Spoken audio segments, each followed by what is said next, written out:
وبركاته. الحمد لله رب العالمين، وبه نستعين على أمور الدنيا والدين، والصلاة والسلام على أشرف الأنبياء والمرسلين وخاتم النبيين نبينا محمد وعلى آله وأصحابه ومن سار على نهجه واقتفى بأثره إلى يوم الدين. قال الله تعالى في القرآن الكريم: يا أيها الذين آمنوا اتقوا الله حق تقاته ولا تموتن إلا وأنتم مسلمون. أما بعد. Alhamdulillah, jamaah rahimani wa rahimakumullah. Kita bersyukur kepada Allah atas nikmat hidayah yang Allah berikan kepada kita, sehingga sampai detik ini kita masih berada di atas hidayah Islam. Allah tunjukkan kepada kita jalan-jalan keimanan, dan termasuk di antaranya juga jalan-jalan ketaatan, yang salah satu di antara ketaatan yang sangat agung yang kita amalkan pada detik ini adalah duduk dalam rangka menuntut ilmu agama.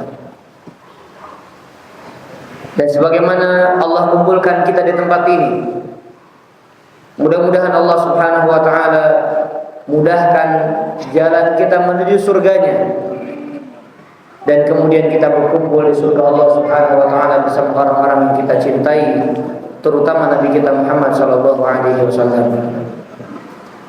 Tidak lupa salawat dan salam semoga senantiasa terlimpah curahkan kepada Nabi kita Muhammad sallallahu alaihi wa ala alihi wa ashabihi wasallam. Jamaah rahimani wa rahimakumullah ta'ala, insyaallah kembali kita akan lanjutkan pembahasan kajian tadabbur Quran, yaitu lanjutan dari surah Al-Kahfi, dari mulai ayat ke-49, surat yang ke-18.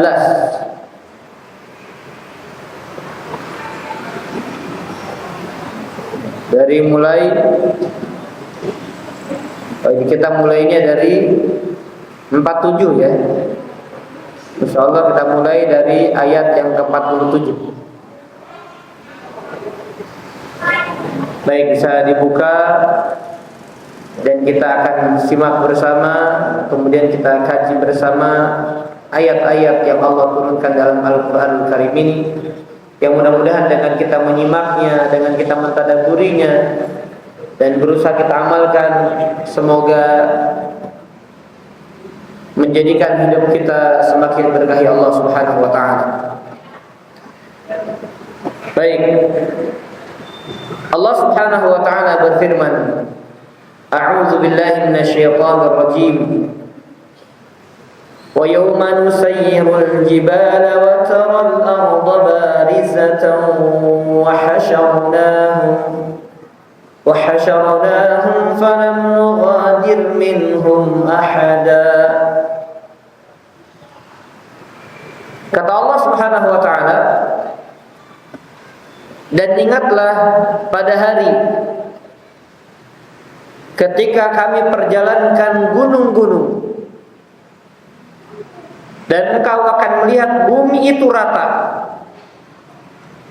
dan kami kumpulkan mereka, yaitu seluruh manusia, dan tidak kami tinggalkan seorang pun dari mereka.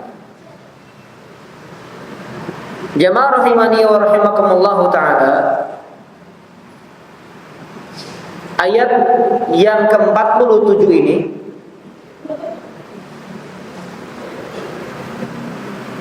menerangkan kepada kita tentang salah satu kejadian yang akan terjadi kelak pada hari kiamat, yaitu diperjalankannya gunung-gunung dari tempat tegapnya, kokohnya, kuatnya gunung tersebut, yang diantara fungsi dan manfaat gunung adalah meneguhkan bumi dari goncangan. Makanya gunung disebut dengan apa? Paku bumi. Agar bumi itu tidak goncang, maka ada gunung.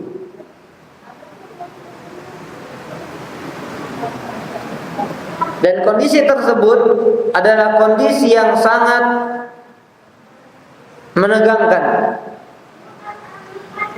Kondisi tersebut adalah kondisi yang sangat menakutkan. Kita lihat gunung-gunung yang kokoh dan besar, ternyata bagi Allah sangat mudah Allah perjalankan gunung-gunung tersebut. Wa yauma nusayyirul jibal wa taral arda barizah. Dan kau akan melihat bumi itu rata. Jadi yang sekarang kan Pak, ada dataran tinggi, dataran rendah ya. Ada gunung, ada bukit-bukit, ada apa namanya? Lembah, ada jurang dan lain sebagainya. Tapi nanti kondisi pada hari kiamat, bumi itu rata. Wa hasyarnahum, dan kami giring mereka, kami kumpulkan mereka. Falam nughadir minhum ahada, dan tidak seorang pun yang ditinggalkan. Para jamaah azani Allah wa iyyakum ajmain, kalau kita buka ayat-ayat lain dalam surat-surat yang lainnya,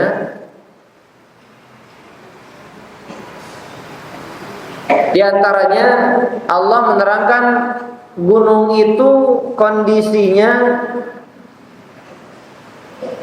berbeda-beda para jamaah.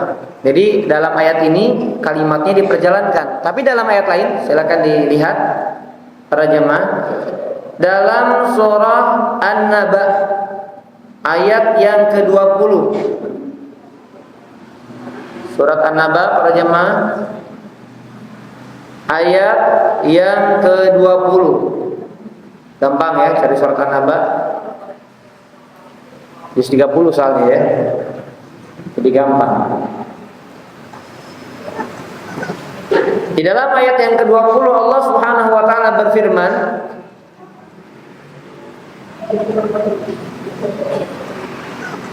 apa kata Allah Subhanahu wa taala? Wa suyyiratil jibalu fakanat saraba. Ya, kata Allah Subhanahu wa taala wa suyyiratil jibal, dan gunung itu dijalankan sehingga menjadi fata morgana.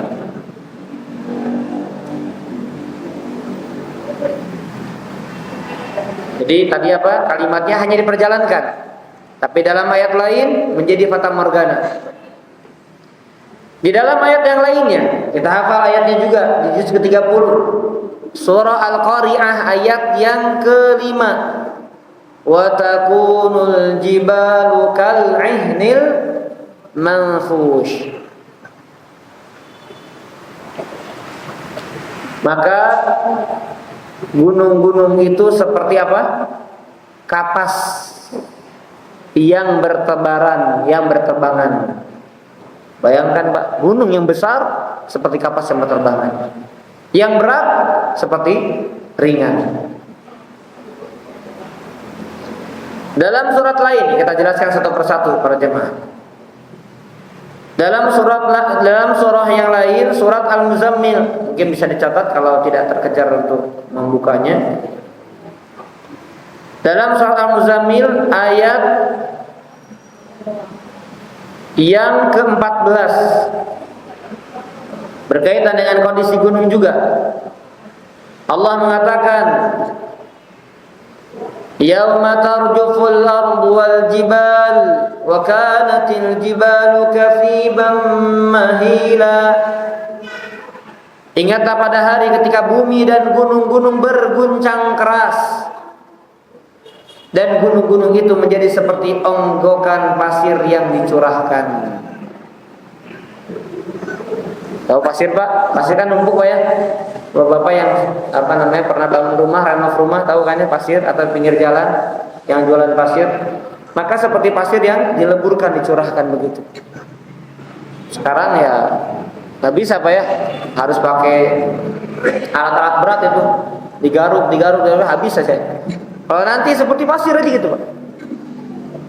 Ini dijelaskan dalam ayat lain. Maka para jamaah azani Allah wa iyyakum ajma'in,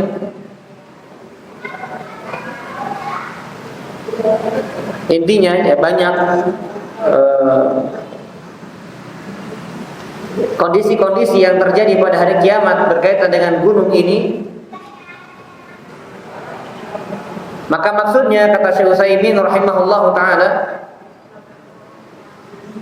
berbeda satu kondisi dengan kondisi yang lainnya, karena memang pada umumnya hari kiamat tidaklah terjadi hanya satu sekejap saja. Nah, ini maksudnya dari ayat-ayat tersebut.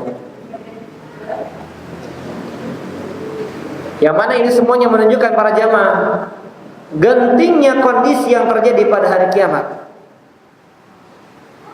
Dan kapan yang terjadi para jamaah? Yaitu setelah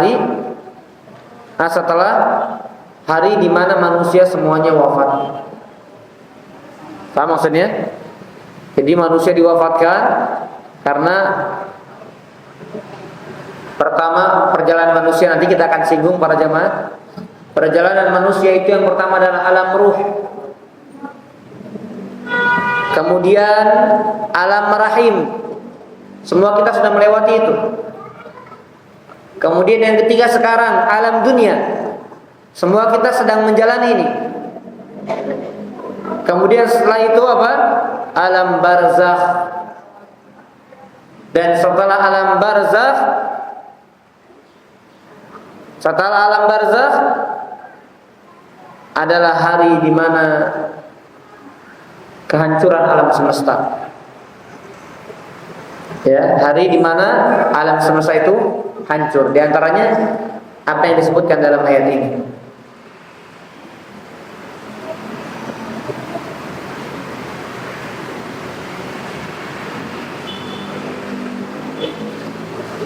Baik, kemudian apa yang terjadi dengan bumi para jamaah setelah Allah berbicara tentang gunung? Wa taral arda barizatan. Dan engkau melihat bumi itu rata. Enggak ada dataran tinggi lagi, enggak ada jurang lagi, enggak ada, rata semuanya.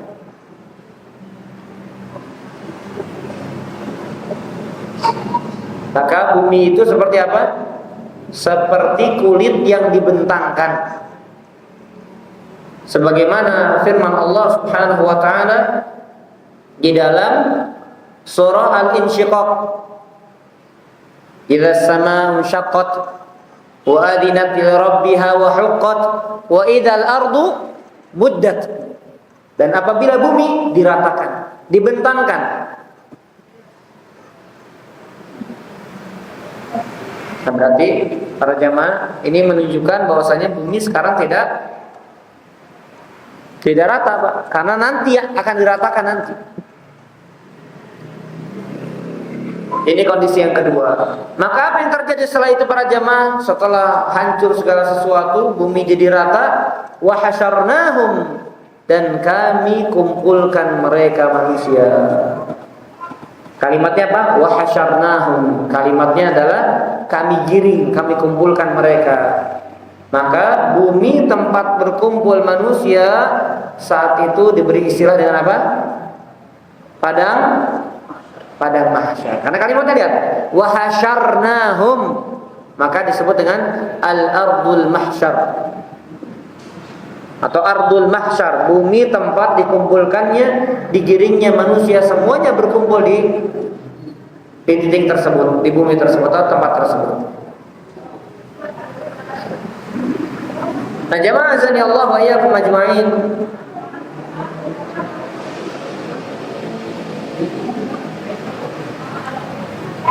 Dalam ayat ini Allah menerangkan kepada kita semua manusia tanpa pilih-pilih, tanpa terkecuali. Dan bahkan di dalam ayat lain Allah menjelaskan bahwasanya demikian pula dengan hewan, Pak. Demikian pula dengan hewan Allah kumpulkan mereka.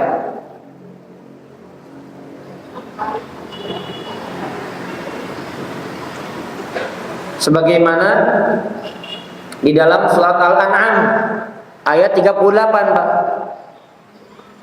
Tsumma ila rabbihim yuhsyarun, kemudian kepada Rabb mereka dibangkitkan. Karena dalam ayat lain juga disebut wa idzal wuhusyu husyirat. Dan apabila hewan-hewan buas itu dikumpulkan.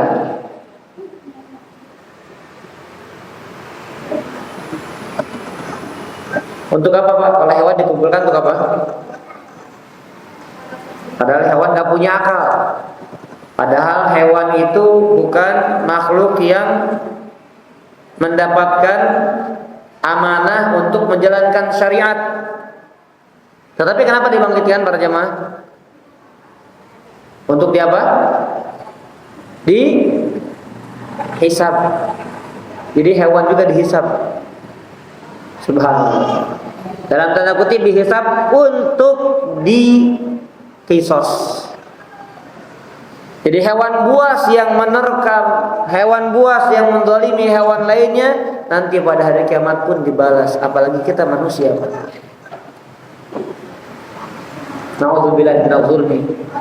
Semoga Allah melindungi kita dari kezaliman, baik yang disadari, semoga Allah maafkan, Allah jauhkan kita. Yang tidak disadari, semoga Allah maafkan dari kita. Karena Pak, semua perbuatan buruk kita kepada orang lain pasti akan dibalas sama Allah, cepat atau lambat. Karena hewan saja yang gak dikasih hati sama Allah, gak dikasih akal sama Allah, dibalas. Sebagaimana kita ketahui ayatnya bersama. Pertama ayat ini yang tadi sifatnya umum, kemudian kita sebutkan, kita sambungkan dengan ayat yang lainnya.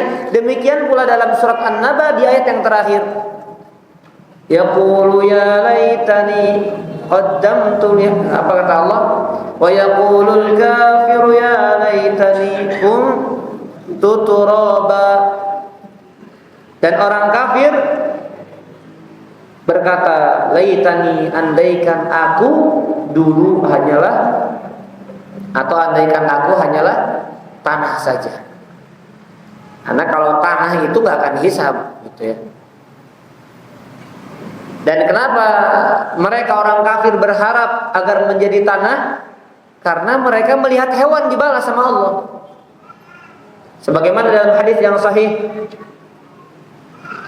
bahwasanya Nabi SAW mengatakan, yang artinya bahwasanya nanti domba yang bertanduk akan dikisos karena telah menanduk domba yang lainnya. Ngadu gitu Pak ya. Apalagi manusia ngaduinnya. Nah, dombanya diaduin, nanti pala manusianya juga dikisos juga.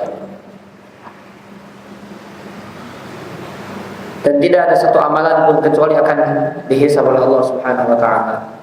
Ya, terutama berkaitan dengan kezaliman kita kepada orang lain, para jamaah. Menjatuhkan kehormatannya, menggibahinya, memfitnahnya, merusak wibawanya, merusak nama baiknya. Kelak ada hari di mana mereka akan dimintai pertanggungjawaban. Kelak ada hari di mana mereka akan terbongkar kebusukan mereka, kebusukan kita. Makanya terkadang para jamaah, kami, ya kita semuanya, kalau kita tidak bisa membalas, kalau kita tidak bisa membalas, ingat, kafa billahi syahida, cukuplah Allah yang menyaksikan kezaliman mereka. Ya, kalau kita dizalimi, kehormatan kita direnggut, wibawa kita dijatuhkan, sadar ataupun kita nggak sadar Pak, tiba-tiba orang menjauh dari kita, tiba-tiba orang nggak suka sama kita, tiba-tiba kenapa? Ternyata ada orang membicarakan tentang kita Pak.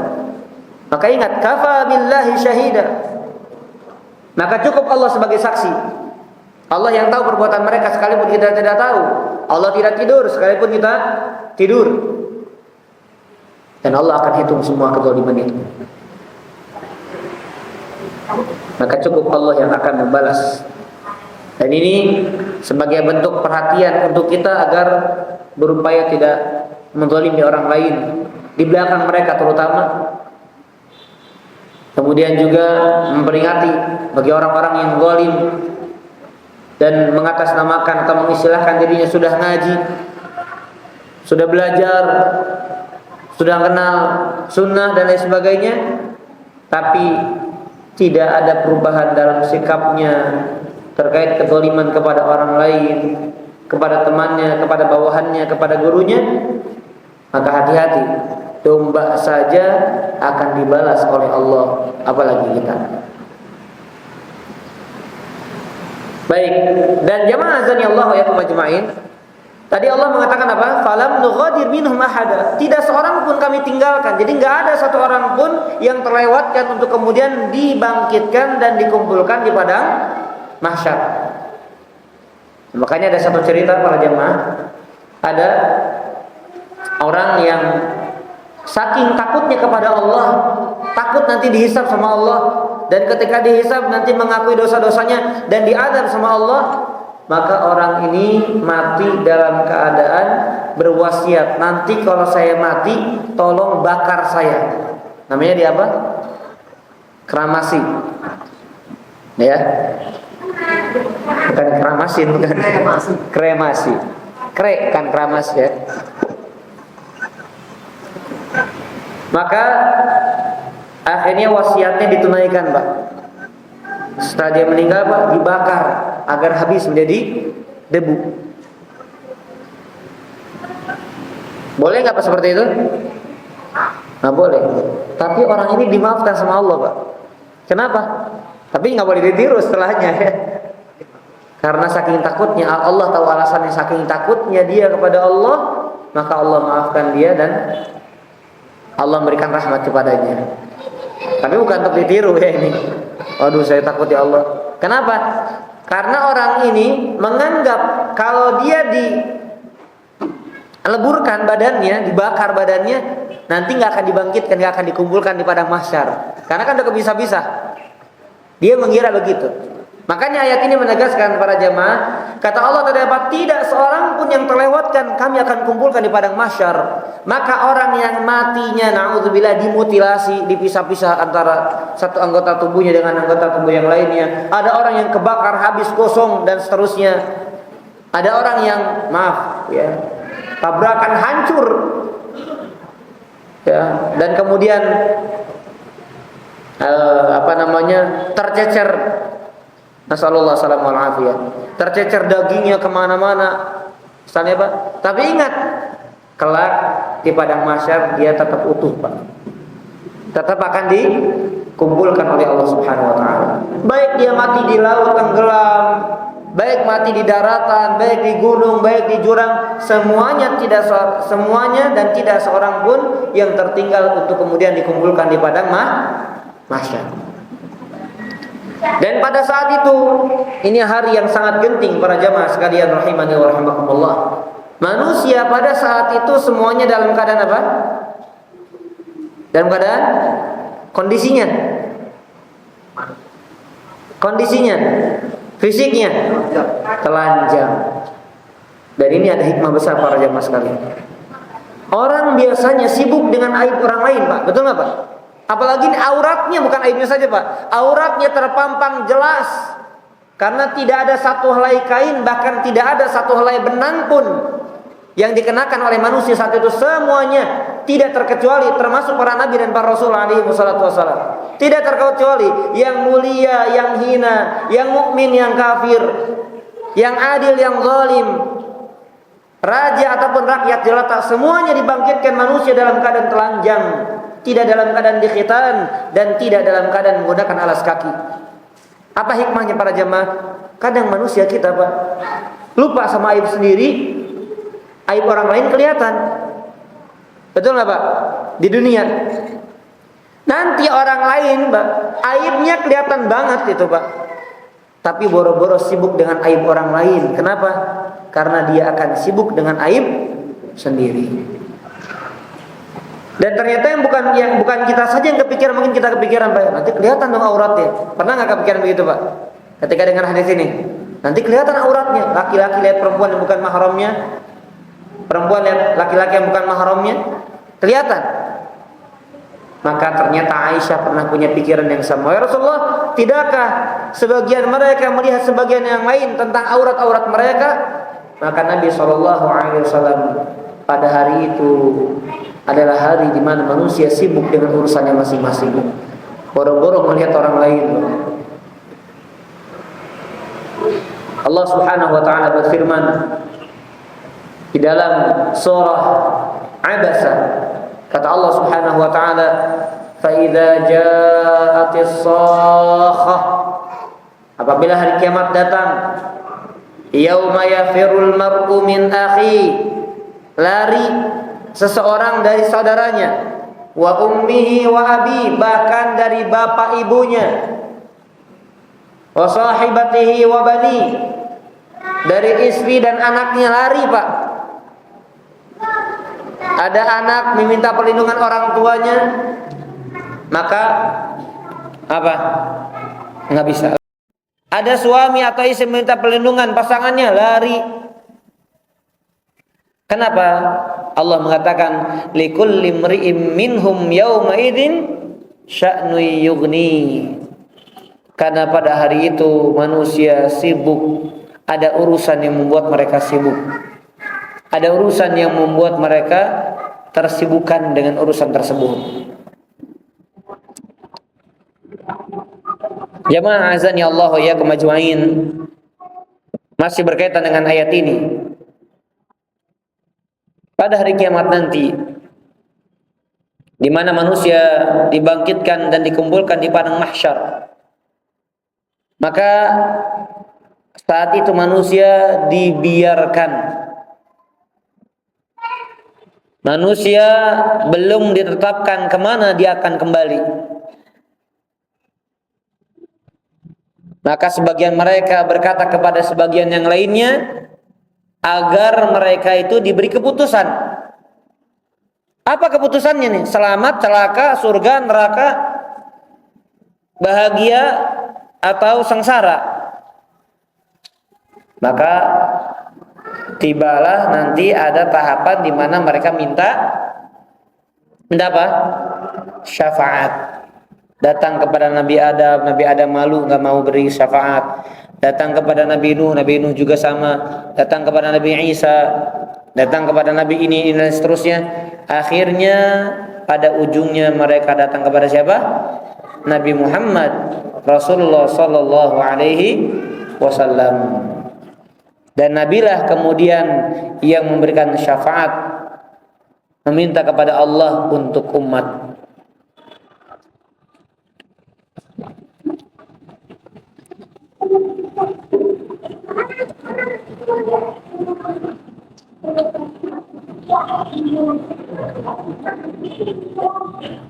Baik, jamaah rahimani wa rahimakumullah ta'ala. Maka ketika ada syafaat, diputuskanlah siapa di antara mereka yang celaka dan siapa di antara mereka yang selamat. Walaupun tahapan-tahapannya nanti kita akan sedikit singgung berkaitan dengan ini. Dan perlu kita ingat juga para jamaah azan ya Allah wa iyyakum ajmain, pada hari ini, maksudnya hari di mana manusia dikumpulkan di padang mahsyar, matahari didekatkan oleh Allah di atas kepala manusia, jaraknya hanya satu apa? 1 mil, 1, sekian kilometer saja. Tapi ada penjelasan lain bahwa ternyata 1 mil itu ada yang mengatakan sebesar mil itu dalam kalimat lain itu disebut dengan apa namanya? Batang colokan untuk apa namanya Pak? Buat mata itu celak mata. Jadi bayangkan kalau makna yang sesungguhnya adalah itu Pak, berarti matahari cuma jaraknya segini aja. Subhanallah. Seandainya makna yang kedua yang benar Pak, 1, sekian kilometer Pak, 1,2 kalau nggak salah, 1 mil itu Pak. Yang mana kata para ulama seandainya itu terjadi saat ini Pak, maka bukan kita yang habis Pak, bumi juga terbakar Pak. Kalau apa? Matahari Allah dekatkan jaraknya hanya 1, sekian kilometer. Bumi terbakar Pak, habis. Apalagi kita Pak, kita dikasih Pak pernah ngerasakan panas paling panas berapa Pak? Di Indonesia berapa paling? 36 ya Pak ya? 37.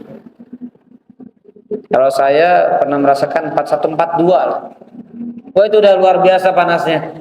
Bukan demam Pak, cuaca di Saudi Arabia. Jadi ngerasain panas 42 pernah, ngerasain dingin 9 juga pernah. Ya. Itu ini cerita saja ya. Dan biasanya musim haji itu musim panas. Dan ujiannya memang nanti ketika di Arafah. Dan sekarang sudah masuk musim panas Pak di Saudi Arabia. Berarti kan sekarang Dzulqa'dah, Dzulhijjah panas banget itu. Panas lagi.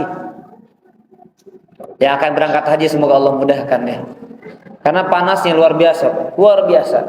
Bapak Ibu, ya, cerita saja ini biar tahu panasnya, bukan biar tahu amalan saya, bukan. Tahun lalu karena memang di Saudi itu laundry mahal Pak. Sama-sama di kilo juga. Di kita 1 kilo ada yang 5.000 ya. Di sini Pak 6.000. Yang mahal-mahal 15.000, 20.000. Di sana 3 helai kemarin jamaah saya pas umroh 3 helai habis 1.200.000 Pak. Sama lebih mahal daripada harga bajunya. Lebih baik beli baju baru, betul. Lebih baik beli baju baru. Nah, karena musim haji panjang, ada yang 25 hari, 30 hari, bahkan yang reguler 40 hari. Saya ngirit Pak, karena memang bekalnya nggak banyak. Saya ngehemat nyuci sendiri, saya ikut di kontrakan teman saya. Jadi dari masjid jalan jauh karena ngirit daripada ngeluarin 1 juta mending nyuci sendirilah saya bilang. Itulah kalau kita di negara orang lain hitung-hitungan diterjemahkan Pak, kita kurus Pak. Tahu kurus Pak? Karena mau beli donat 2 real, kita di warung 2.000, tapi di sini 8.000. Ya jadi nggak makan akhirnya Pak kalau kita terjemahin terus Pak. Mau beli minum biasa beli ada yang 4.000 Pak ya, di sana atau 5.000, di sana 2 real berarti 8.000 gitu Pak. Nggak jadi minum itu Pak. Mendingan minum Zam-Zam maksudnya ke Mekah ya, ke Haram. Jamaah ketika saya nyuci benar saya nyuci. Ya, ini bukan bohong atau fiktif, bukan dongeng. Saya cuci. Saya tanya ke ke teman itu ada pengering nggak? Saya soalnya mau pakai lagi nih buat Jumatan. Saya bilang siang ini mau saya pakai lagi, atau nanti mau saya pakai lagi buat maghrib atau buat asarnya. Nggak usah pakai pengering, kata dia. Setengah hari juga kering, setengah hari kering. Nah ini saya jemur ke atas luar biasa kan, naik lift ke atas. Panasnya nggak tahan Pak. Ternyata Pak 1 jam keringnya kering kerontang itu Pak. Serius Pak, pakaian itu kalau setengah hari udah rusak jadinya. Jadi ketika saya pengen ngecek itu Pak ya, sejam lebih gitu Pak, 2 jam kurang itu dalam keadaan nggak diperes. Naik ke atas sejam 2 jam kurang lah. Udah kering banget itu Pak. Luar biasa berarti panasnya Pak. Nanti hari kiamat Pak, matahari 1 kilo sekian meter. Siapa mereka yang selamat? Hanya orang-orang yang membawa amal soleh yang menyelamatkan mereka karena izin Allah Subhanahu wa taala. Makanya di antara mereka ada yang tenggelam air keringatnya sampai mata kaki, ada yang sampai lututnya, ada yang sampai pinggangnya, ada yang sampai pundaknya, bahkan ada sebagian yang tenggelam dengan keringatnya sendiri. Jadi berkeringat, memang berkeringat luar biasa saking panasnya. Semoga kita diselamatkan oleh Allah Subhanahu wa taala. Maka baca para jemaah, baca amalan yang menyelamatkan kita di padang mahsyar. Di antaranya apa? 7 golongan. Yudhilluhumullah yauma la dhilla illa dhilluh. Ada 7 golongan di mana mereka mendapatkan naungan dari Allah. Kapan itu dapat? Nanti hari kiamat itu Pak. Kita ingat hari padang mahsyar, ingat dengan amalan ini Pak. Pada hari di mana Nabi Pak nggak bisa nolong umatnya, nggak bisa. Karena kata Allah tegaskan, yauma la dhilla illa dhilluh. Pada hari tersebut tidak ada naungan kecuali naungan yang bisa Allah berikan, Allah saja yang bisa berikan. Nggak ada malaikat, nggak ada Jibril, nggak bisa nolong. Nabi kita SAW yang baiknya baik banget, yang perhatian pedulinya kepada umatnya luar biasa, tidak ada yang mengalahkannya. Tapi pada hari itu tidak bisa. Hanya Allah yang bisa memberikan naungan pada hari itu. Siapa mereka? Di antaranya imam yang adil, ahli sedekah, ya, dan banyak yang lainnya. 7. Silakan dibaca itu lagi, dibaca lagi itu. 7 golongan yang mendapatkan naungan pada hari di mana tidak ada naungan kecuali naungan dari Allah Subhanahu wa taala. Baik, kemudian juga yang sebagaimana pernah saya singgung barangkali, yaitu golongan manusia pertama yang mendapatkan pakaian pada hari kiamat, padang mahsyar, yaitu Nabi Ibrahim alaihissalam. Nabi Ibrahim diberikan kemuliaan tidak dengan nabi yang lainnya. Kenapa? Karena ujiannya beliau ditelanjangi oleh kaumnya. Ditelanjangi oleh kaumnya dan dilemparkan ke api. Makanya balasan bagi beliau nanti pada hari kiamat di padang mahsyar, yang mana semua telanjang, yang pertama kali dikasih pakaian adalah siapa? Nabi Ibrahim alaihissalam, sebagai bentuk kemuliaan atas ujian, dan beliau bersabar dengan ujian tersebut. Baik, para jamaah rahimani wa rahimakumullah ta'ala. Yang berikutnya di ayat yang ke-48, Allah Subhanahu wa ta'ala berfirman, 48 ya. Kata Allah Subhanahu wa ta'ala, وَعُرِضُوا عَلَى رَبِّكَ صَفًّا لَقَدْ جِئْتُمُونَا كَمَا خَلَقْنَاكُمْ أَوَّلَ مَرَّةٍ بَلْ زَعَمْتُمْ أَن لَّن نَّجْعَلَ لَكُم مَّوْعِدًا. Dan mereka, kata Allah, wa'uridu, mereka akan dibawa ala rabbika, ke hadapan Tuhanmu, saffa, dalam keadaan berbaris-baris. Jadi setelah dikumpulkan, digiring, kemudian dihadapkan kepada Allah Subhanahu wa ta'ala dalam keadaan berbaris-baris. Lalu Allah mengatakan kepada mereka, laqad ji'tumuna kama khalaqnakum awwala marrah. Sungguh kamu datang kepada kami sebagaimana kami menciptakan kamu pada pertama kali. Pertama kali kita keluar dari alam bumi pakai pakaian enggak? Enggak. Dikhitan enggak? Enggak dikhitan. Begitu. Pakai sendal enggak, Pak? Ada orang keluar pakai sendal? Dari mereknya Carville, Crocs gitu, enggak ada ya, Pak ya? Enggak ada. Nyeker, pakai kaos kaki aja enggak? Belum keluar. Ya. Maka kata Allah, laqad jitumuna kama khalaqnakum awwala marrah. Kalian datang kepada kami, menghadap kami sebagaimana kami menciptakan kalian di pertama kalinya. Bal za'amtum allan naj'ala lakum mau'ida. Bahkan kamu menganggap bahwa kami tidak akan menetapkan bagi kamu waktu berbangkit untuk memenuhi perjanjian. Jadi maksudnya apa? Kalian mengira, atau sebagian ya, kalian mengira kalau kalian tuh nggak akan begini. Ternyata hari ini terjadian. Ya, ternyata hari ini kejadian. Dan terutama yang akan paling kaget siapa?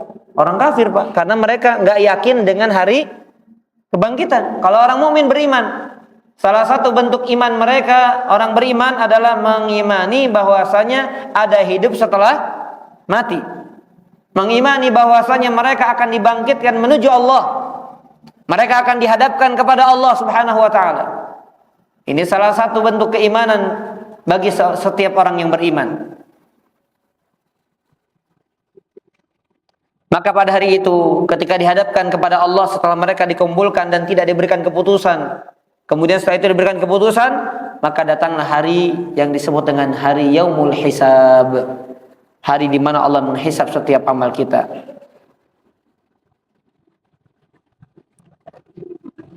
Dan pada hari tersebut para jamaah, ada di mana momen manusia, momen kita semuanya para jamaah, hanya berkhalwat dengan Allah. Apa maksudnya berkhalwat? berduaan dengan Allah.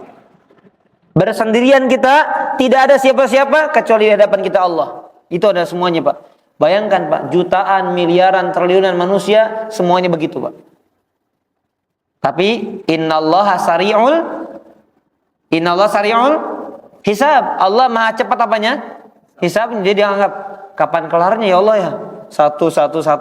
Tapi Allah cepat hisabnya.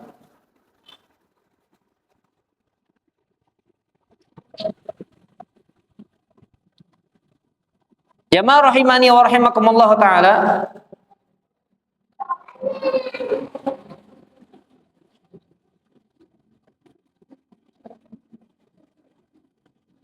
Di dalam hadis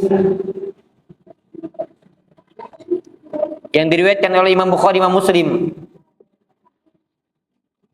Nabi SAW mengatakan bahwasanya nanti manusia berkhulwat dengan Allah, kemudian Allah berkata kepada mereka, kepada setiap mereka satu-satu, sendiri-sendiri, amilta kadza yauma kadza, amilta kadza yauma kadza.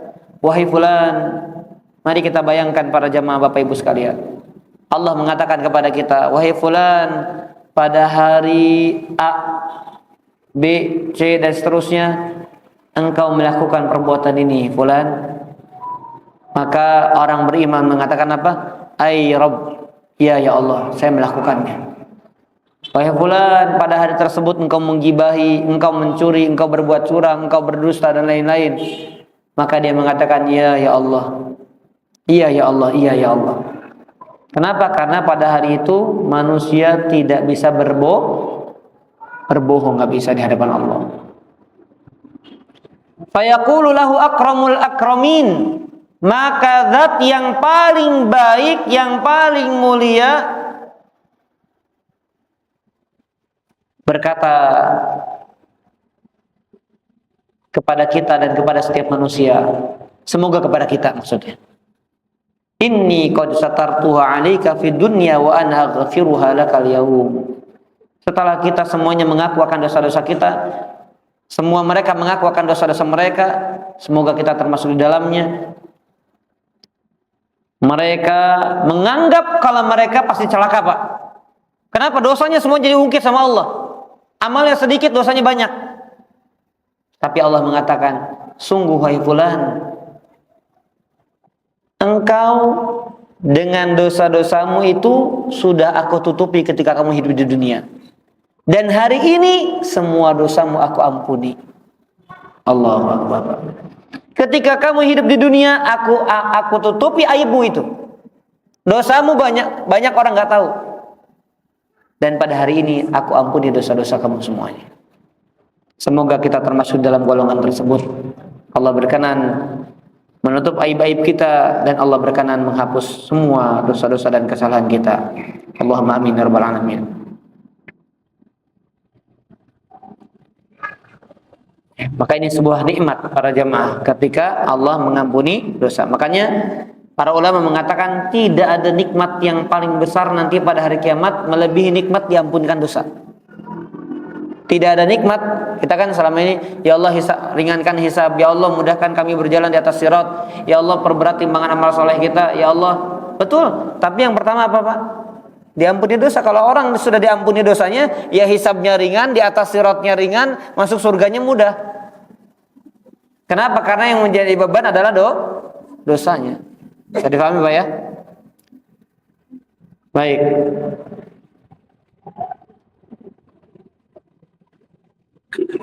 Jamaah rahimani wa rahimakumullah ta'ala. Sekali lagi kita memohon kepada Allah, Allahumma ighfir dzunubana, Allahumma ighfir dzunubana jillaha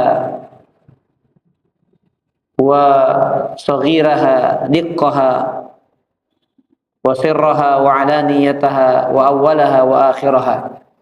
Allahumma amin ya rabbal alamin. Kita masuk di ayat yang berikutnya. Ayat yang ke-49. Allah mengatakan, wa wudi'al kitab فترى المجرمين مشفقين مما فيه ويقولون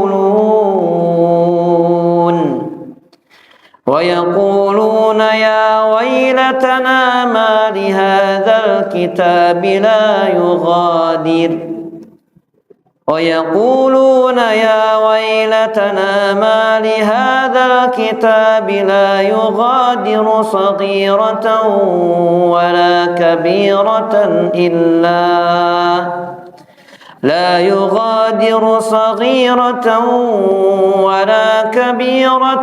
إلا أحصاها ووجدوا ما عملوا حاضرا ولا يظلم ربك أحدا.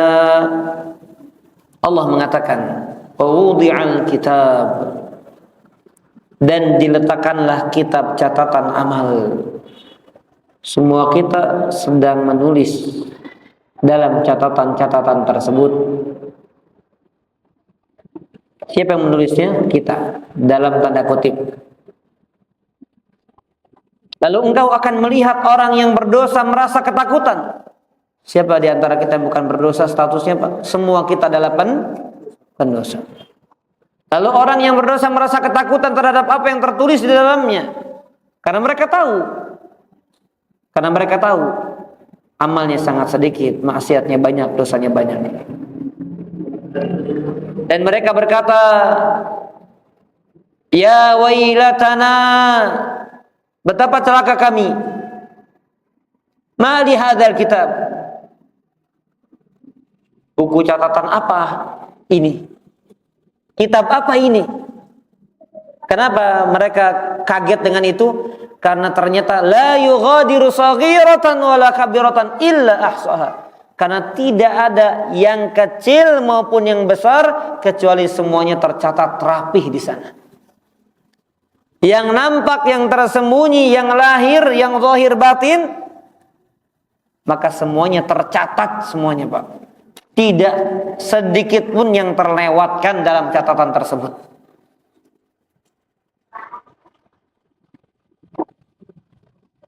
Wala yadhlimu rabbuka ahada. Dan Tuhanmu tidak menzalimi siapapun. Wa wajadu ma'amilu hadira, dan mereka mendapatkan apa yang mereka kerjakan itu hadir, tercatat rapi, tertulis semuanya. Wala yadhlimu rabbuka ahada, dan Tuhanmu tidak akan pernah berbuat zalim. Jadi nggak mungkin, Pak, salah catat, nggak mungkin, Pak. Sejago-jagonya, kemarin saya ada salah satu jamaah curhat, ya, sedang urus berkaitan dengan kewarganegaraan, ya, dan lain-lain lah. Ya, kalau kita, Pak, serapi-rapi manajemen, serapi-rapi sistem yang dibuat manusia, kadang suka salah tulis, benar nggak, Pak? Salah tulis gitu, Pak. Tapi nanti nggak ada, Pak. Makanya Allah tegaskan di sini, Pak, Allah nggak akan berbuat zalim kepada seorang pun, nggak ada. Jadi jangan sampai kita menganggap, aduh takut ya, sholat tapi ternyata ditulisnya pas melakukan dosa, salah catat gitu, Pak. Oh, makin numpuk dosa kita. Nggak, Pak. Allah nggak mungkin berbuat zalim. Nggak mungkin kebaikan ditulisnya keburukan. Sebaliknya keburukan ditulis sebagai kebaikan. Yang baik ditulis baik, yang buruk ditulis buruk. Begitu, Pak.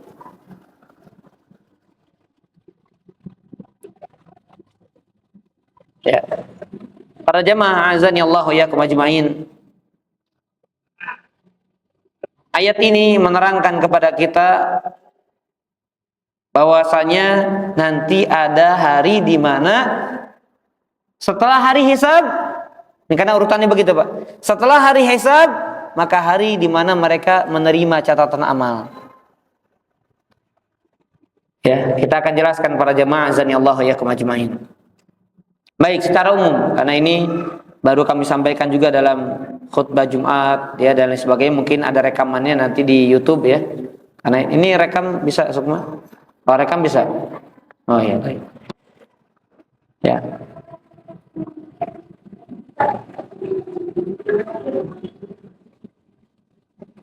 Jamaah rahimani wa rahimakumullahu taala.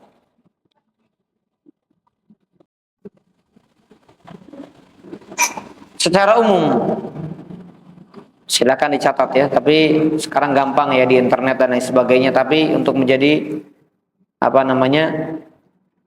bahan pembahasan dan renungan kita.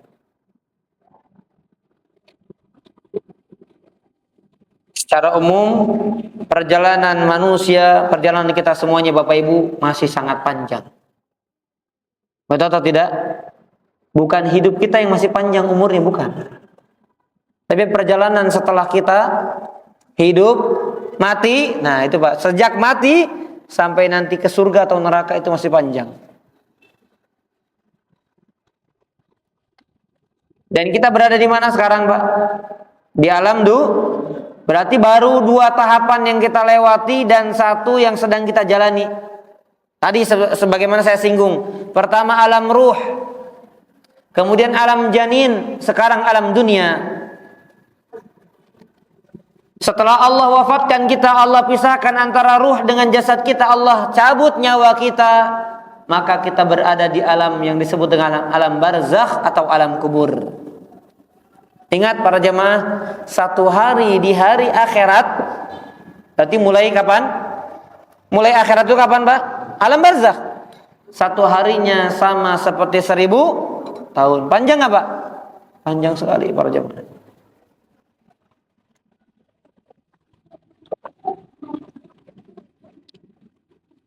Setelah alam kubur, di mana di alam tersebut menjadi tolak ukur juga Pak, apakah dia selamat ataukah dia celaka. Kalau di alam kuburnya ringan, dapat menjawab pertanyaan-pertanyaannya, dibentangkan pemandangan surga, berarti hari-hari setelahnya lebih ringan.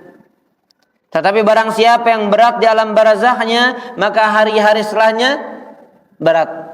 Sebagaimana sabda Nabi SAW ketika Utsman bin Affan, kalau ada depan kubur Utsman itu menangis Pak. Beda kalau diceritakan neraka dan surga. Jadi Utsman ini unik. Kalau sahabat lain surga neraka nangis, kalau Utsman nangisnya kalau ada depan kuburan. Menangis sampai jenggotnya itu basah. Jenggot yang lebatnya itu basah dengan tangisan air matanya. Maka kata Utsman, sesungguhnya aku mendengar Rasulullah SAW mengatakan, Innal qabra awwalu manazilil akhirah. Sesungguhnya alam kubur itu persinggahan pertama hari kiamat, hari akhirat. Siapa yang selamat, maka setelahnya lebih ringan. Siapa yang tidak selamat, maka setelahnya lebih berat. Ini alam barzakh. Dan kita berdoa kepada Allah, Allahumma ja'al kuburana raudatan min riyadil jannah. Wala taj'alnaha hufratan min hufarin niran. Ya Allah, jadikan kubur-kubur kami adalah taman daripada taman-taman surga Engkau ya Allah, dan semoga Engkau tidak jadikan kuburan kami adalah lubang daripada lubang-lubang neraka Allah Subhanahu wa taala. Allahumma amin ya rabbal alamin. Jadi Pak, orang yang selamat Pak dibentangkan pemandangan surga sejauh mata memandang. Walaupun dia dibuatkan cuma 1 sekian meter dikali setengah meter atau dikali berapa puluh senti gitu Pak, tapi hakikatnya dia berada di alam barzakh, bukan di kuburan tapi di alam kubur. Maka kalau dia selamat, kalau dia mukmin, itu Pak luas Pak, sejauh mata memandang. Tapi kalau penjahat apalagi mati dalam keadaan kafir, na'udzubillah min mautil kufur, semoga Allah lindungi kita dari kematian di atas kekafiran. Allah jadikan kuburannya sempit, menghimpit, merusak, menghancurkan, tersiksa di dalamnya. Kenapa? Karena yang Allah pandangkan di pandangannya adalah lubang-lubang neraka Allah Subhanahu wa taala. Itu belum masuk neraka Pak, tapi sudah diperlihatkan neraka padanya. Setelah itu apa? Kehancuran alam semesta tadi Pak. Wa idzal jibalu suyirat. Apabila gunung diperjalankan, wa idzan nujumu, ketika bintang-bintang berjatuhan dan seterusnya. Jadi setelah alam kubur ada alam apa? Ada kehancuran alam semesta. Kemudian setelah itu hari kebangkitan. Ingat Pak, tetap ingat, hari akhirat 1 harinya sama seperti 1000 tahun. Hari di mana manusia dibangkitkan tadi sudah kita jelaskan, dalam keadaan telanjang dan seterusnya dan seterusnya. Kemudian setelah dibangkitkan dikumpulkan di padang mahsyar. Padang mahsyar kemudian ada syafaat.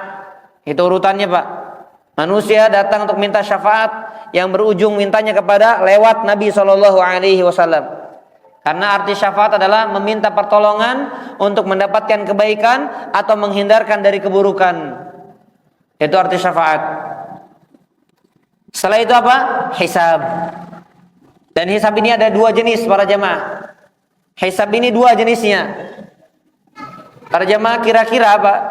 Bapak Ibu, kira-kira kita masuk gak ke dalam golongan 70.000 orang yang masuk surga tanpa hisab? Masuk gak kira-kira, Pak? Kan kata Rasulullah apa? Ada nanti 70.000 manusia. Jumlahnya 70.000, Pak. Belum para nabi, Pak. Belum para rasul. Belum para sahabat. Belum para pengikut nabi yang setia. Belum orang-orang soleh. Belum para imam madhab. Belum para pengikut mereka. Kita di mana, Pak? Bukan tidak boleh berharap, Pak. Bukan tidak boleh berharap, tapi setidaknya kita sudah diringankan hisabnya saja sudah untung. Makanya doa kita, Allahumma hasibni hisabai yasira. Walaupun kita berharap, ya Allah wafatkan kami dan masukkan kami ke surga tanpa hisab, tanpa melalui azab, ya. Tapi wallahu alam kita masuk nggak itu, Pak, ke dalam 70.000 golongan tersebut. Sebagian ulama mensahihkan hadis, sebagian ulama, wallahu alam bishawab. Ada yang mengatakan ada hadis lain yang menerangkan dari setiap 1.000, dari 70.000 itu ada 70.000 lagi. Dari setiap 1.000, Pak, ada 70.000. Dari 70.000 itu berarti banyak. Tapi wallahu a'lam bishawab. Intinya, Pak, semoga Allah ringankan hisab kita, sudah untung dapat. Kenapa? Karena hisab itu ada dua jenis. Ketika Aisyah radhiyallahu anha, kalau tidak salah Aisyah istri Nabi, atau saya katakan salah satu istri Nabi sallallahu alaihi wasallam bertanya kepada Rasulullah sallallahu alaihi wasallam, yaitu apa? Pertanyaan berkaitan dengan tafsir Al-Qur'an di dalam surat Al-Insyiqaq, Pak. Perhatikan, Pak. Di dalam salah satu ayat dalam surat Al-Insyiqaq Allah mengatakan, fa amman utiya kitabahu biyaminih fasawfa yuhasabu hisaban yasira. Itu kata Allah. Dan adapun orang yang menerima catatan amalannya dari tangan kanannya, dengan tangan kanannya, maka dia akan dihisab dengan hisab yang ringan. Maka kata Aisyah, kok masih dihisab begitu ya? Intinya begitu. Dan Rasul mengatakan, barang siapa yang dihisab maka akan diazab. Maka Aisyah seolah-olah dalam pikirannya, kok kontradiktif. Tadi katanya dengan tangan kanannya hisabnya ringan, tapi barang siapa yang dihisab maka dia akan diazab. Maka Rasul mengatakan, Rasul sallallahu alaihi wasallam mengatakan, man nuqisha fil hisab udzib. Ya wahai Aisyah, bukan itu maksud ayat itu. Tapi maksudnya siapa yang dihisabnya dengan jenis model hisab yang kedua, yaitu istilahnya tulis, Pak, munaqasyah. Barang siapa yang dihisabnya dengan jenis hisab yang istilahnya adalah munaqasyah. Kalau bahasa saya, Pak, sering saya terjemahkan dengan di sidang, Pak. Bapak Ibu yang pernah kuliah dan dapat dosen yang killer, atau dapat dosen killer, atau pernah sekolah lah, dapat guru yang killer, Pak, itu dilihat, diperiksa benar-benar, Pak. Apalagi gurunya udah nggak suka sama kita, Pak. Biasanya, Pak, kalau ada guru yang suka sama kita, kadang ngantuk aja dibiarin, Pak. Biasanya suka sama orang pintar, Pak. Nggak apa-apa, dia pintar, ngantuk-ngantuk nggak apa-apa lah. Tapi udah nggak pintar, atau dengan kata lain kasarnya bodoh, nggak perhatian, ngantuk, tidur di kelasnya, udah guru yang killer, udah emosi sudah.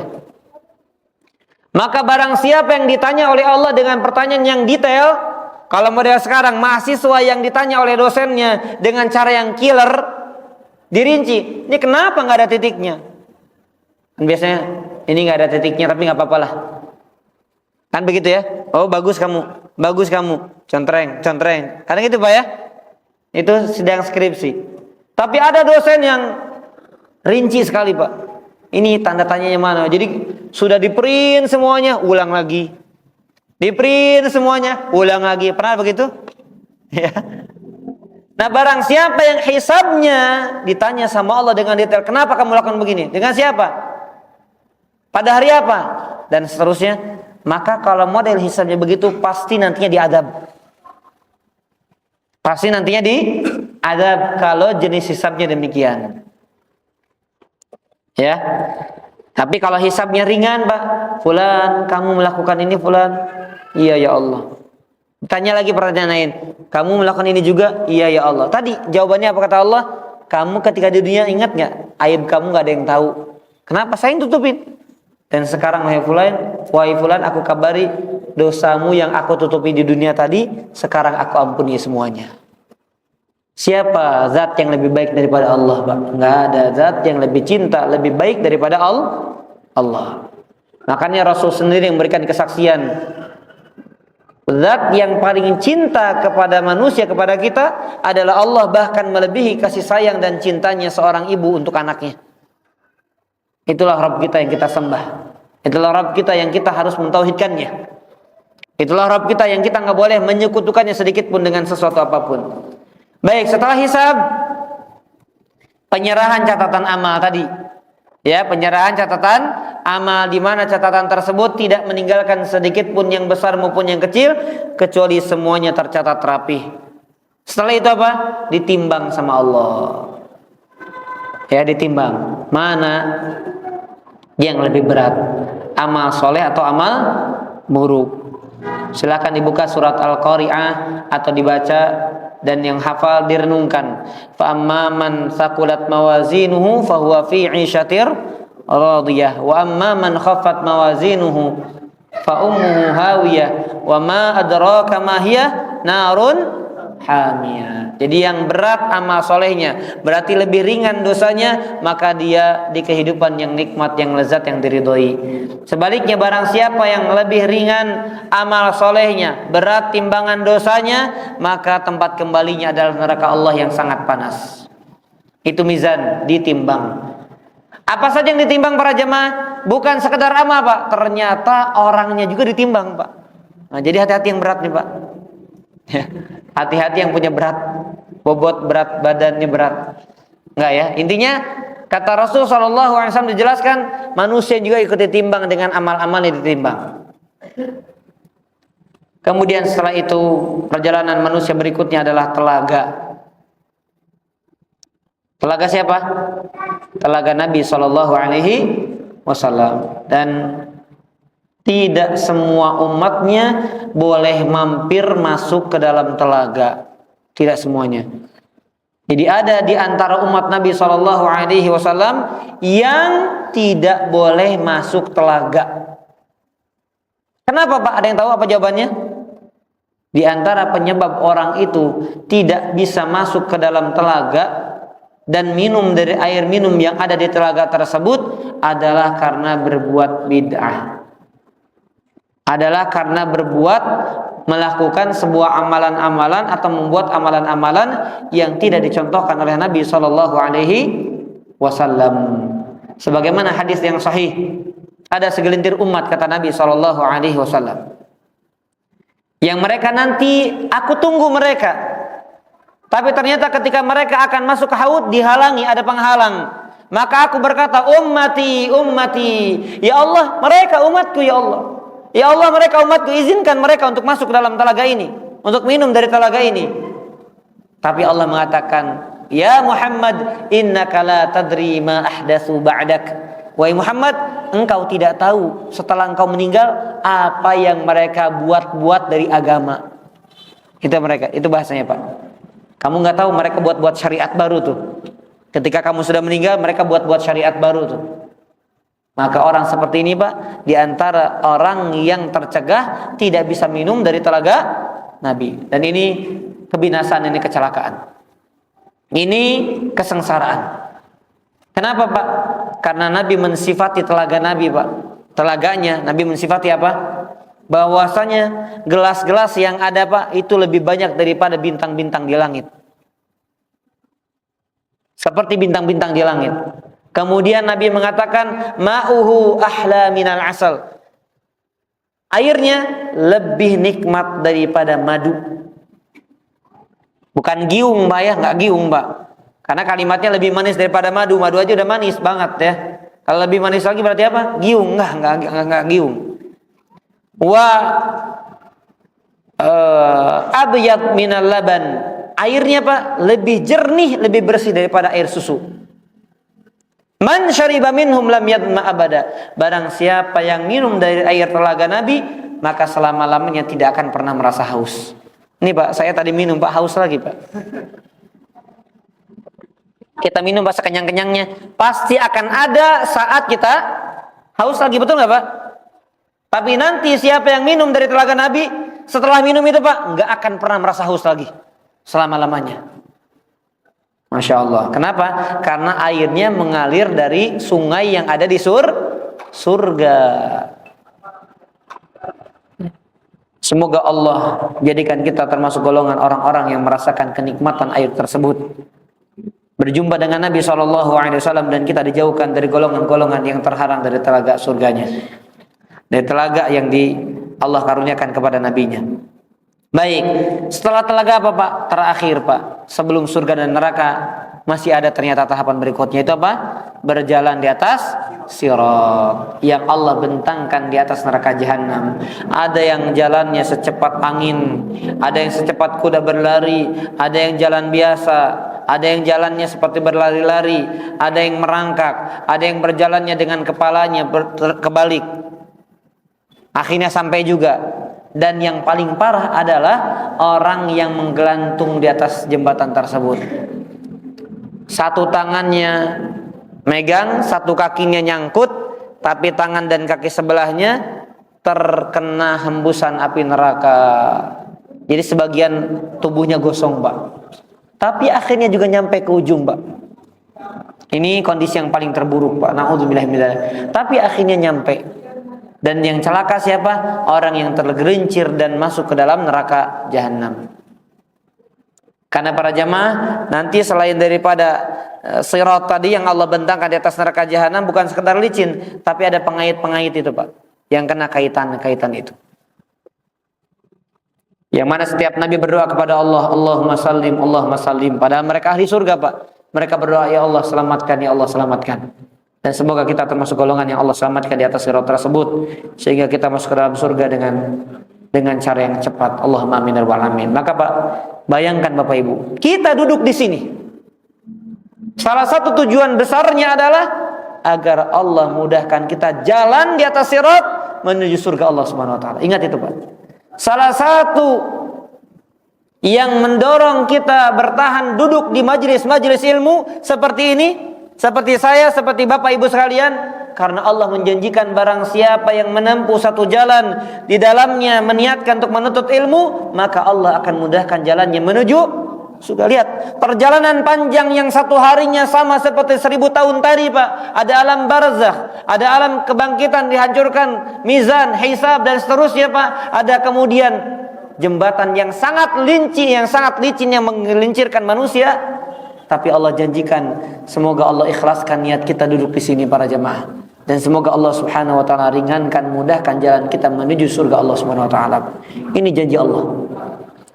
Yakin dan ikhlaskan niat kita karena Allah, dan sering-sering duduk di majelis ilmu. Paham sebagian, bahkan gak paham sama sekali, itu bukan tujuan.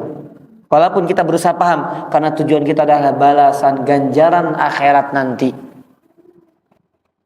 Ingat Pak, duduk di sini Pak, cuma duduk Pak, menyimak. Bapak-bapak nggak usah persiapan menyiapkan materi, nggak usah, duduk menyimak. Dijanjikan apa? Dimudahkan jalannya menuju surga. Berarti mudah-mudahan kita nggak termasuk tadi Pak, yang gelantung, yang merangkak, yang dengan kepalanya kebalik. Mudah-mudahan kita golongan pertama Pak, yang cepat langsung menuju surga Allah Subhanahu wa taala. Itu yang kita harapkan, yang kita inginkan dari Allah Subhanahu wa taala dengan kita tetap berada di majelis-majelis ilmu. Allahumma amin ya rabbal alamin. Wallahu a'lam bishawab. Ini jemaah sekalian yang dapat kami sampaikan secara ringkas berkaitan dengan ayat surah Al-Kahfi ya, yang kita bahas dari mulai ayat ke-47 sampai ke-49. Karena di ayat selanjutnya ini berkaitan dengan tema yang lain ya. Wa idz qulna lil malaikati isjudu li Adam dan seterusnya berkaitan dengan tema lain. Wallahu a'lam bishawab. Silakan bagi jemaah yang ingin bertanya, kami persilahkan.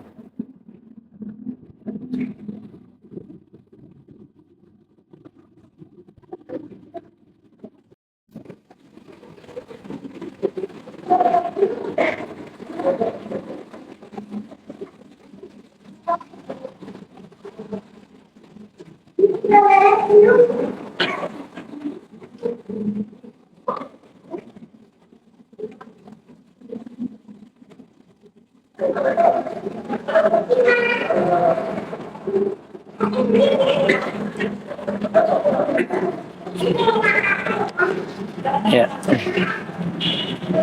Baik. Insyaallah sekaligus pengumuman ya, insyaallah mulai Selasa depan kita lanjutkan kembali kajian kita di alumni IPB ya, insyaallah, karena sudah hampir 2 bulan saya libur kayaknya. Tapi insyaallah kita lanjutkan. Sudah pada japri juga, Ustaz kok ngisi tempat lain kalau di alumni IPB enggak? Ya pas di Selasa pas saya pergi ya nggak bisa ngisi gitu ya. Tapi pas di hari lain saya bisa ngisi tempat lain, bukan sengaja ya. Tapi orang kadang curiganya macam-macam. Sengaja, nggak sengaja, atau karena apa?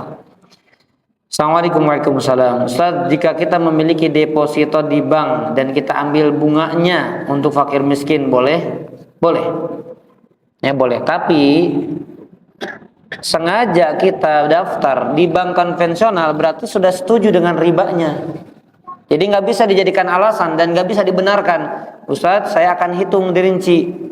Saya nabung di bank anu, tapi nanti saya pisahkan antara uang yang halal dengan ribanya.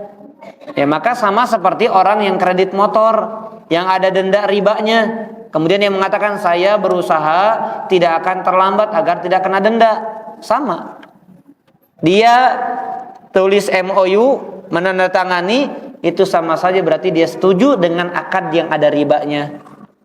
Ya maka daftar di bank-bank syariah. Kemudian Ustaz, bank syariah juga hakikatnya demikian. Adapun yang mereka curang di belakang, yang mereka tutupi, wallahu alam, kita nggak tahu. Yang penting akad dengan kita nggak ada tambahan ribanya. Makanya ambil akad wadiah. Akad hanya sekedar menabung, yang uang kita bisa jadi diambil berkurang, tapi jangan nambah. Ya karena nambah mudharabah kadang juga prakteknya seperti praktek ribawi. Wallahu a'lam bishawab. Jika suami belum ingin umroh dengan alasan kesibukan, berdosakah? Apakah istri ikut berdosa? Istri sudah sering mengingatkan apakah istri harus berangkat umroh dengan anak-anak saja? Ada anak laki-laki yang sudah balik atau menunggu suami mendapat hidayah?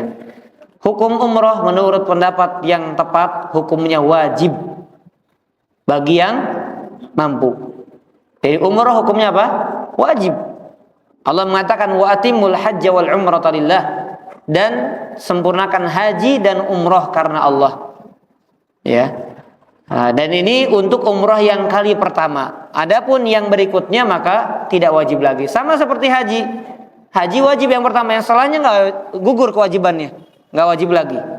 Ya.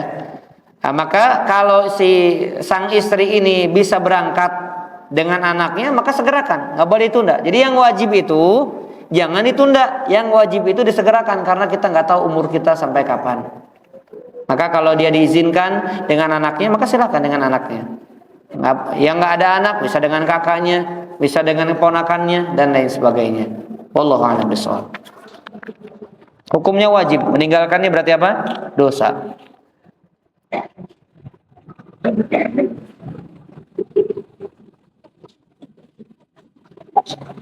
Baik, tidak ada lagi.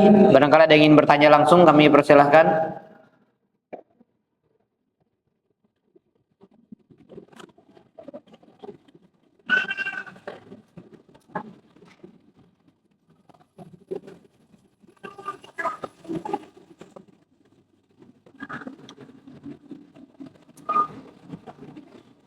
Baik, tidak ada. Kalau tidak ada, kami cukupkan kajian kita sampai pembahasan ayat ke-49. Masih ada. Pasti tutup ada ya. Baik, terakhir ya, apakah kita manusia dibangkitkan di tempat kita meninggal atau dikuburkan, lalu berjalan ke tempat dikumpulkan padang mahsyar itu beribu-ribu tahun? Apakah diketahui secara pasti di mana tempat padang mahsyar tersebut? Wallahu alam. Apa yang tidak ada keterangannya, ini saya bilang, saya tidak tahu ya keterangan seperti ini, tapi saya nggak pernah dapatkan ada orang dibangkitkan masing-masing di tempat kita dikubur misalnya, kemudian berjalan menuju padang mahsyar beribu-ribu tahun. Wallahu alam bishawab ya. Kemudian di mana padang mahsyar pastinya? Wallahu alam juga. Wallahu alam. Intinya masih di bumi yang sama tapi kondisinya berbeda. Makanya ayat yang menerangkan yauma tubaddalu ardu ghairal ardi. Pada hari bumi itu dirubah dengan bumi yang lain, maksudnya apa? Kondisinya yang berubah. Yang tadinya ada gunung, ada lembah dan seterusnya dibentangkan. Ya, itu maksudnya. Jadi jangan anggap kita pindah ke planet lain untuk dihisab sana atau untuk dikumpulkan di padang mahsyar sana. Tidak ya. Wallahu a'lam bishawab.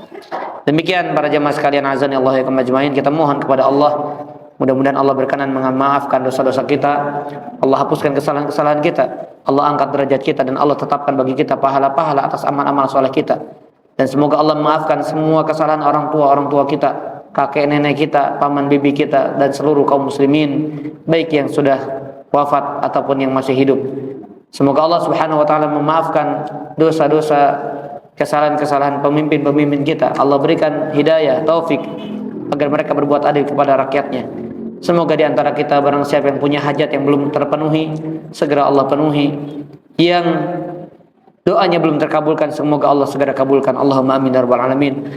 Allahumma ya dzal jalali wal ikram. Rabbana zalamna anfusana wa illam taghfir lana wa tarhamna lanakunanna minal khasirin. Rabbana atina fid dunya hasanah wa fil akhirati hasanah wa qina adzabannar. Wa sallallahu ala nabiyyina Muhammadin wa ala alihi wa sahbihi wa sallam. Wa akhiru da'wana alhamdulillahi rabbil alamin. Wassalamualaikum warahmatullahi wabarakatuh.